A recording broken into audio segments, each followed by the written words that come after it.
Hello, my name is Greg Gobel, and I'm the manager of the British Council's Alcobendas Teaching Centre, just to the north of Madrid. And today I gave a workshop for teachers called 8 Ways to Help Your Teenagers with Their Speaking. Basically, this is based on my observations that a lot of teenagers find it difficult to express themselves in class or to take advantage of speaking opportunities. And on the other hand, a lot of times I think teachers don't provide as much opportunity for the teenagers to speak as they could. So I thought I would present 8 different ways that could help do that. The first one is the idea of getting in their heads and using the kind of topics and ideas that teenagers like. So how can we do this? We can do this with questionnaires. We can do this with eavesdropping even on teenage conversations in the hallways in the schools or in the class. We can ask them what they're into, and then we need to use those topics in the kind of activities that we give them to do to practice their English in class. So what we did in the session today, I did a traditional Find Someone Who activity in which all of the topics were very much designed based on teenage students that I've known from the past year. And so when the teachers who were in the session did this, they kept not finding anyone who had this. For example, find someone who's played FIFA recently, or find someone who does some babysitting, for example, over the weekends. And so all of these teachers said, no. And that's great, because that's kind of showing that we need to use the topics that the teenagers may respond to rather than topics that we think as adults they may respond to. Another point was to use real-life tasks. Basically, we want to try and simulate in the classroom the kind of things that teenagers may need to do outside in the real world. So fundamentally, we want to make it meaningful for them and also authentic. In this, I think we can go back in time a little bit, and we don't need to be that revolutionary or innovative, because I think old-fashioned activities tend to work best. Things like role plays, problem-solving activities, debates. They could be formal debates or even informal debates. If you imagine 2 people walking down the street discussing, casually arguing about something, ranking or selecting and defending your choice, and also giving presentations with follow-up questions and responding to that. So I gave a couple examples, one of which I found a good article on a website called visitlondon.com, and it was called 101 Things to Do in London for Teens. So I took some of those ideas, things like going to an Apple store on Regent Street and playing with the iPhones and iPads for free, or going to Wembley Stadium or other stadiums around London and going on the stadium tour, or watching a game, Chelsea or Arsenal or something like that, going to all the vintage clothing shops, tapping into kind of the trendy, fashionable teenagers, that sort of thing. And then, of course, the idea is that they're on a school trip and they have some free time, and it's an international group of teenagers on this trip, and they need to kind of discuss and decide what they want to do. And so they talk through these kind of activities and make a decision and report back to class. So that kind of thing. Another example of a real-life task that we did was typical role play kind of thing. But in this case, in my experience, whenever I've taught teenagers, they really like to pretend to be their parents and then argue with their pretend version of the parents and come to some agreements or disagreements and that. So we did a role play where on one hand you're the teenager and you want to go to your friend's party and you have a math test on Monday and you're not so good at math and you really need to study, but you want to go to the party, so you need to convince your parents. And then, of course, the parent knows that you're struggling with math and wants you to enjoy your life as a teenager, but sees some priorities. So they do that role play, and the teachers had a ton of fun with it, and that's good. But in my experience, the teenagers do too. So I think finding situations like that are somewhat realistic as we can make in the classroom. Thirdly, using their opinions. We need to tap into their opinions in addition to their interests, but also their opinions. And it's sort of my belief that teens tend to have strong opinions, or they're in the process of forming some opinions and can express those. They're also sort of testing their boundaries, and they can find motivation in topics and activities that encourage them and give them a chance to express their opinions. They like to argue, basically. They like to debate, and they're also happy to play, in my experience, they're happy to play devil's advocate as well, just to facilitate discussion. So again, in doing this, we can make things meaningful for them and authentic to what they believe. So the idea I had for this is a sequence of activities whereby they need to design a better city. So first step is they talk to discuss and determine some of the problems and why they're problems of, for example, we're in Madrid, so Madrid. It could be any city. So they could come up with things like pollution or traffic and gridlock or the aesthetics of the city, graffiti and things like that. And then divide them into sort of problem-solving groups. So you have small groups, and they think of any solution possible for these problems. And then next step would be to sort of determine which of the solutions are the most practical, the most sort of economical, and then they present these decisions and solutions to the class, and the class the idea would be they listen and poke holes in the possible solutions, to challenge them, to make them think more, to push them, to defend their decisions. Finally, you can pull people out of each group, make new groups, and then create a scenario such that, okay, the town hall, the government, local government only has X amount of money, and so you can only fix one problem in this meeting, and then they decide which problem they would fix, and so on. Anyway, so through that sequence you get quite a lot of moments of speaking, and through all of that they get to express their opinions and hopefully do argue and debate and can be quite creative within that as well. Okay, fourth, quite opposite of real life task, is use very bizarre or kind of nonsensical topics and tasks. In terms of, for example, in this case, and to be fair, I've taken this idea and adapted it from a colleague of mine called Pablo from years and years and years ago. And it's the zombie apocalypse. And your school is being attacked by zombies. And so the zombies are coming, and you present, for example, because all the kids, they love The Walking Dead and Fear of the Walking Dead, they love this kind of stuff. So you give them an example of things that we could have to help us if zombies are attacking us, like a fence to hide behind, really good hiking shoes so that you're not wearing flip-flops, and they get you a spade or a crowbar or a blowtorch or things like that.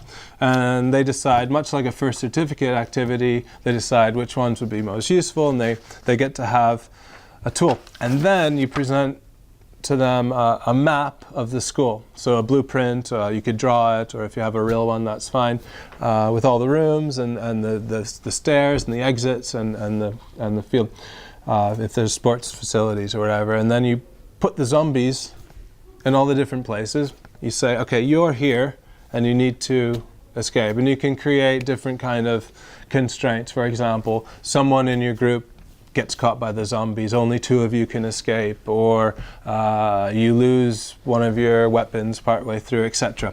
And then they discuss and create a story that helps them escape within the constraints. And that's what they do. And it's quite fun.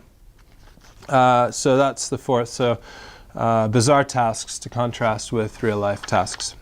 Fifth idea I had was what I kind of think about doing laundry, sort of a rinse and repeat kind of thing, where too often I think we're pressurized to get through a lot of syllabus or a lot of material or a lot of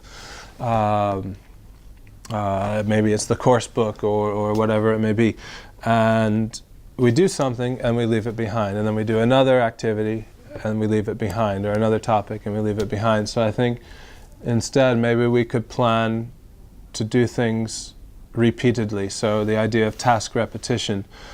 So maybe you do the speaking task and then you give them constructive feedback, or they give each other peer feedback.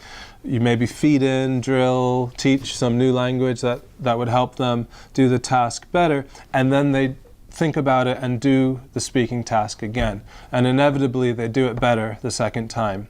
So it's the old idea of practice doesn't necessarily make perfect, but good practice does. And so they try it, teach them something, try it again, do it better, and then even try it a third time with more feedback. And in my experience, they always report back that they're doing it much better and they feel much more comfortable and confident speaking about whatever that topic or task is than, say, 45 minutes ago at the beginning of the lesson. And of course, you can go back again in future lessons. Okay, the sixth thing is simply to recognize that many of our teenage students, whether we like it or not, are pushed into or choose to do official exams. For example, first certificate or advanced certificate, these kind of things.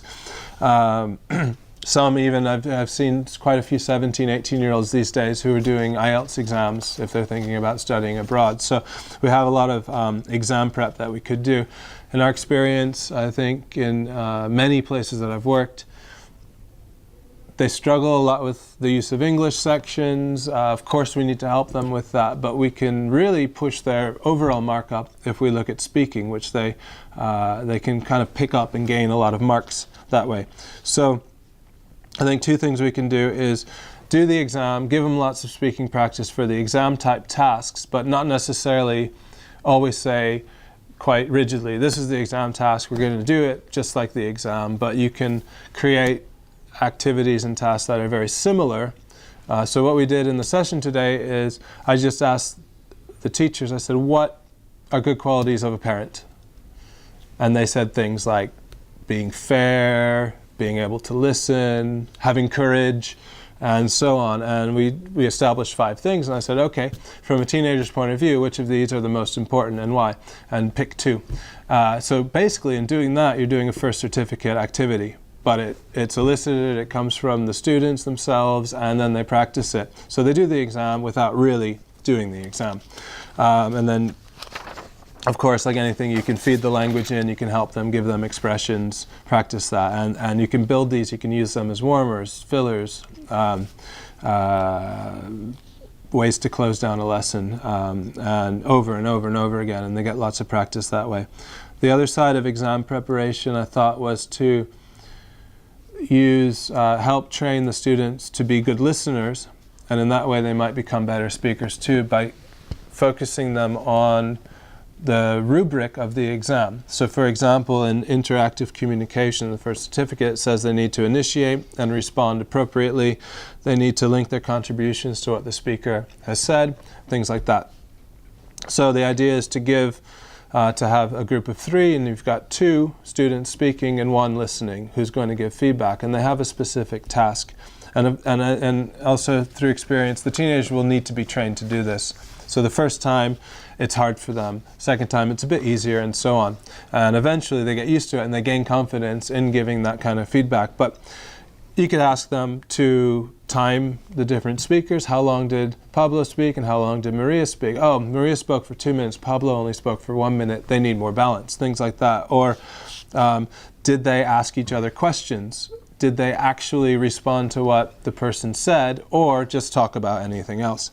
So you can give them a specific task to listen for and then report. Another way is to use a tick list where they listen and so they just tick off as soon as, so for example, agree and develop an idea. Yeah, Pablo agreed and developed an idea at some point in the conversation. Disagree and propose a new idea. Yeah, Maria disagreed and proposed a new idea.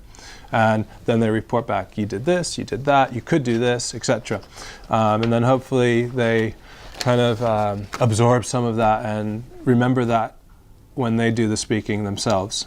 So that's dealing with exams. The seventh idea I had was sort of making things.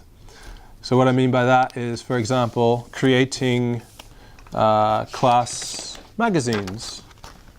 Here's an art magazine that we made in a class last year.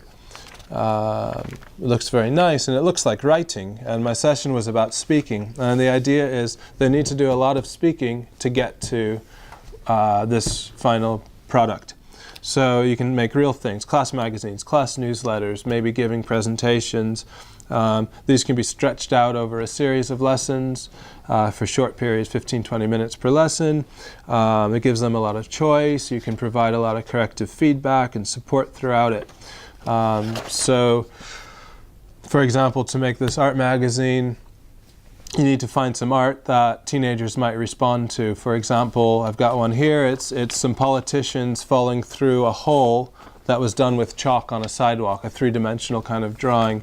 There's another one which is Tetris pottery, which is quite interesting for them. And there's one which was a Lego man, a whole man made out of Legos, like a sculpture. So they look at that, and they go around the room in pairs, and they talk, and they make notes about what they see. Then I give them, for example, a sample piece of writing, and they analyze that and then discuss what they found that was good about it, what improvements could be made in the writing. And they do all that, talking-wise, with each other. Then they choose one of the pieces of art that they've made notes about in their pair, and they take it, and then they decide, okay, this comment could be part of the form of the art, this comment could be part of the artist's intent. So they start organizing the ideas in terms of how they might write it. And again, they do that through discussion and agreeing, disagreeing with each other as they go. They draft, you give feedback, they correct the feedback, they redraft, etc. It's typical writing process. And again, during the feedback stage of that, there's a lot of speaking with the teacher and the students throughout, and finally they wind up with a nice magazine they can take home. But over this series of lessons, they do a lot of speaking, which leads to another type of activity which is quite similar, but leads more to a presentation, whereby perhaps you say, okay, your school needs upgrading. And it could be the type of furniture, or it could be the sports facilities, it could even be the teachers, it could be whatever. So they discuss what their school wants to upgrade, and they make decisions. And then they think about, okay, what 10 questions could we ask on a survey of our classmates? And then they go to SurveyMonkey or some similar website, and they create their survey.